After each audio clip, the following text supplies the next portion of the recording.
Dear sisters, greetings to you in the most precious and matchless name of our Lord and our Savior, Jesus Christ.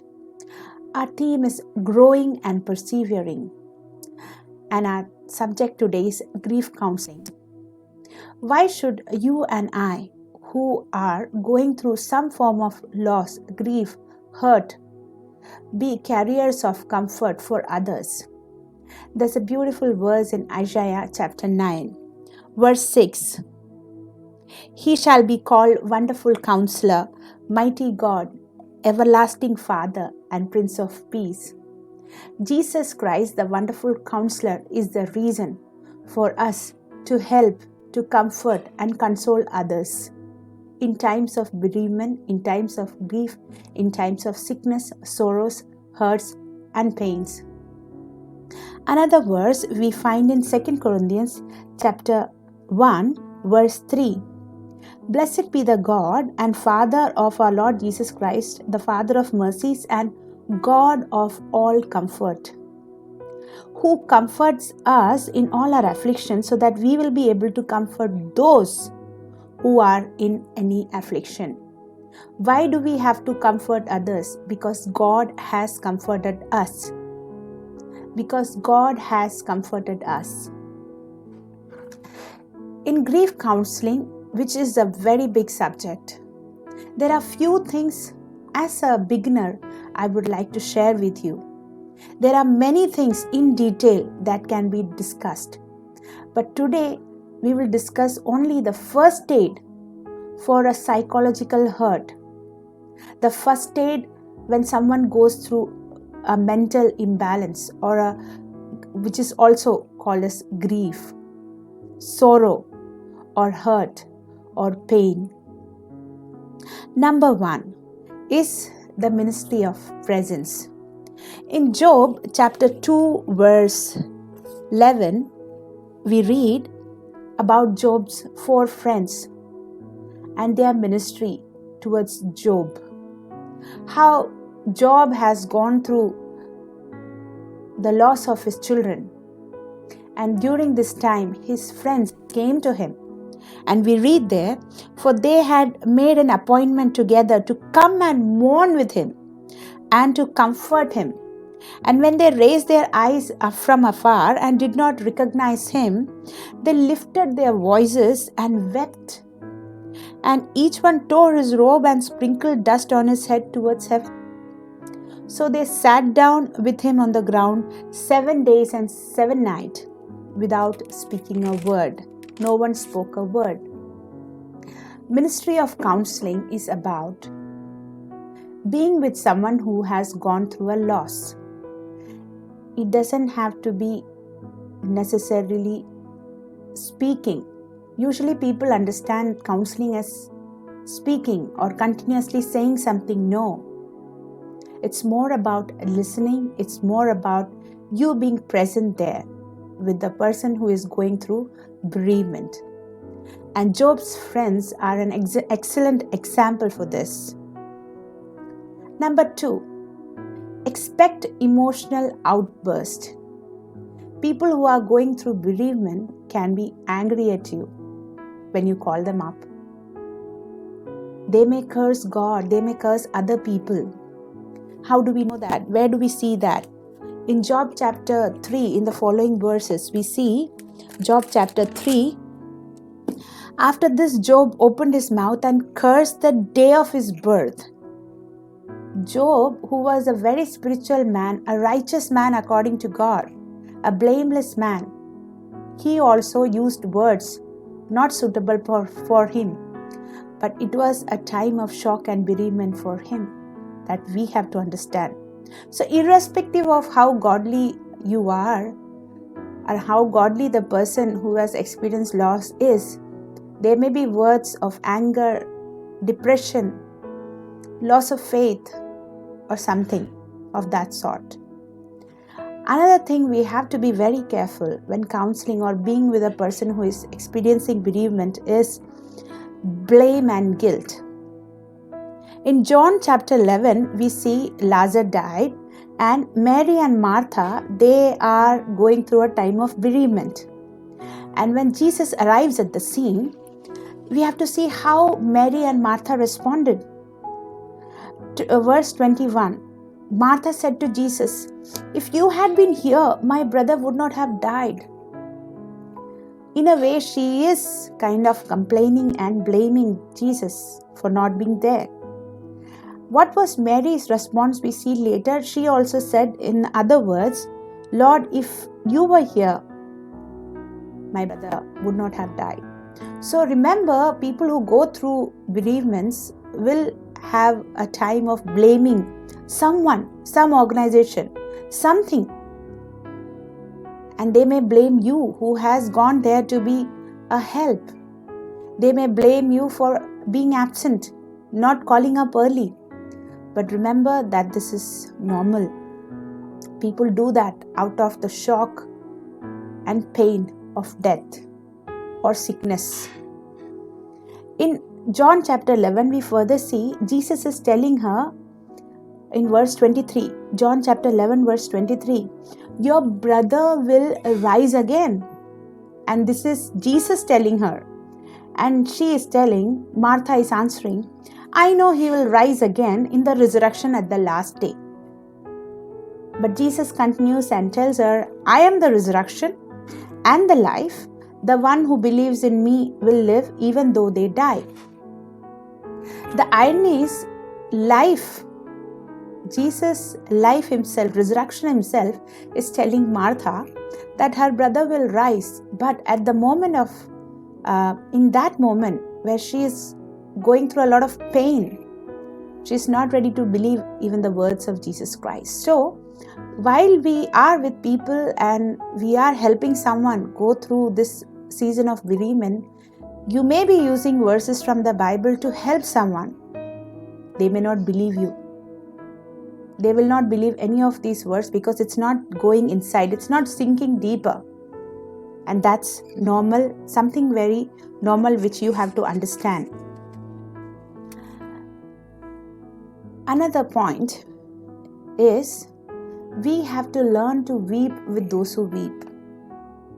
Sometimes some people don't cry very much, while others wail, groan, cry, and express their sorrow in many forms. We have to be mindful that not everyone is alike. While some people may cry a lot, some may not at all. We have to understand. We have to allow people to cry. And please understand this one thing, that crying or weeping is not ungodly or non-spiritual. Sometimes I have heard many people not allowing others to cry. My dear sisters, please understand, there's a beautiful verse given in John chapter 11 verse 35. Jesus wept. He groaned. Now, we can have many explanations to why Jesus wept, but in the literal sense, he wept. He wept with those who were weeping. So we have to allow people to weep, to cry when they are going through sickness and sorrows. There is nothing ungodly and unspiritual about it. Weep with those who weep. Romans 12:15, we read that. Now briefly, let me tell you something. We all have studied the story of Good Samaritan at some point of life. In this story, there are many things which we have to follow and understand. But briefly, let me use some important points from that story. When the Good Samaritan met the man who was injured and sick, he did not ask or judge, "Who asked you to come this way? This was not the right way to come. Why did you choose this path? You should have taken another road." Good Samaritan, that man, he came to the injured. He came there, did whatever was possible, did all that physical aid was required, applying medicine, tending to the wounds, taking the person to the inn, and later and telling that, "Please spend whatever is needed and I will come and pay the rest when I come back." How wonderful is that ministry by that Good Samaritan. Without judging why this happened, why this was not done before, or questioning the circumstances, but we have to understand death and life belongs to God. No child in this earth is born without God's knowledge, and none of us can die without His permission. Please believe that and behave accordingly. Following up, I really love the words the Good Samaritan tells the innkeeper.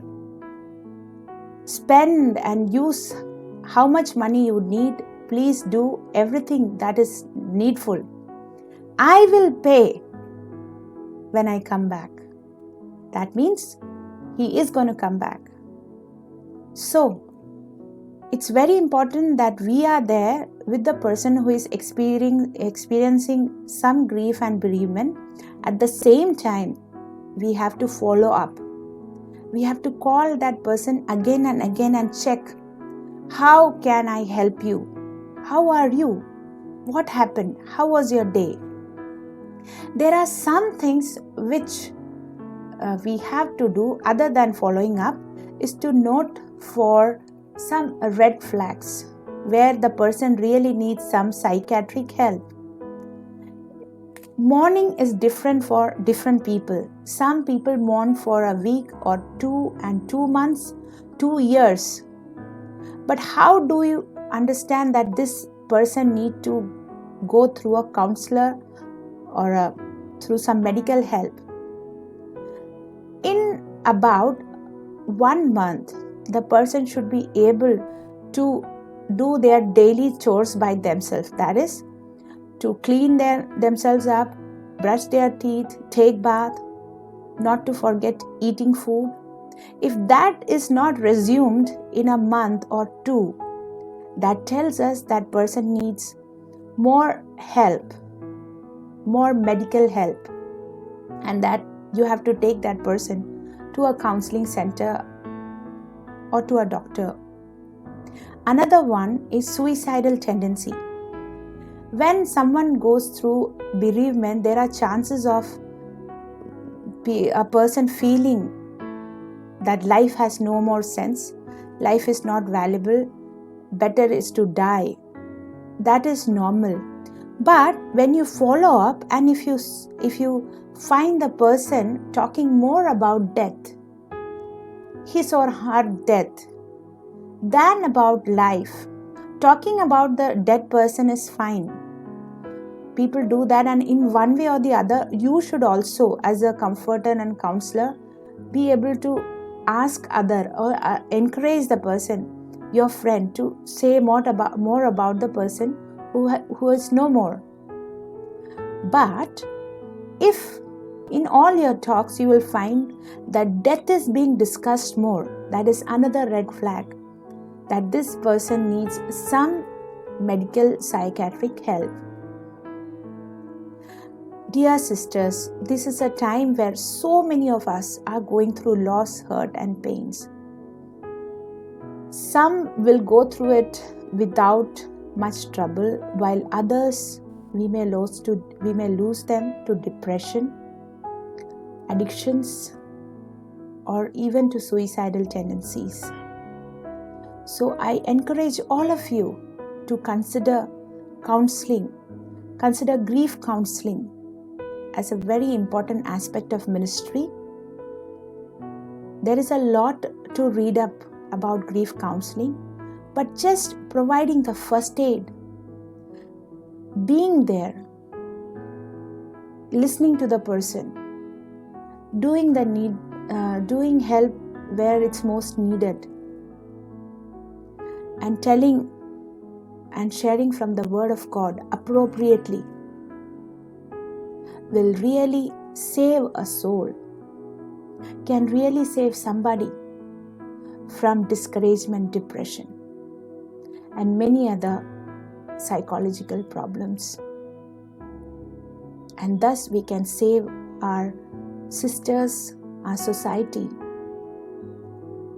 from going into depression and discouragement. May the Lord help many of us to take up grief counseling prayerfully, looking to the Lord for the right words, appropriate words to be said and spoken only when required. May the Lord bless us through these words, and may the wonderful Counselor, the mighty God, everlasting Father, Prince of Peace, fill us with His peace. Amen.